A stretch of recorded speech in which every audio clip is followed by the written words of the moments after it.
Hello বন্ধুরা, welcome back to my channel. আমি জয়া মল্লিক। আমার আজকের ছোট্ট ব্লগটা তোমাদের কাছে শেয়ার করলাম। রোজের মতন আজও কাজকর্ম সেরে স্নান পুজো করে চলে আসলাম রান্নাঘরে রান্না করতে। ভাত বসিয়ে দিয়েছি, এদিকে ডালও বসানো আছে।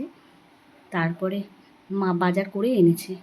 আমি সকালে একটু চায়ের নেশা, চাটা না খেলে মাথার যন্ত্রণা হয়, ওই জন্য একটু লিকার চা করে নিলাম। চাটা খেয়ে যাব মাছ কাটতে।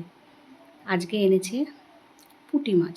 মাছগুলো কিন্তু খুবই সুন্দর ছিল, কিন্তু অন্যদিন বাজার থেকে কেটে নিয়ে আসে, কিন্তু আজকে আর একটু ব্যস্ত ছিল বলে কেটে আনেনি। আমাকে বললো তুমিই কেটে নাও। যাই হোক, মাছগুলো নিয়ে আসলো, আমি কেটে নিলাম। কাটতে একটু ঝামেলা লাগে, কিন্তু মাছটা খেতে খুবই ভালো লাগে। মাছগুলোর পেটে ডিমও ছিল।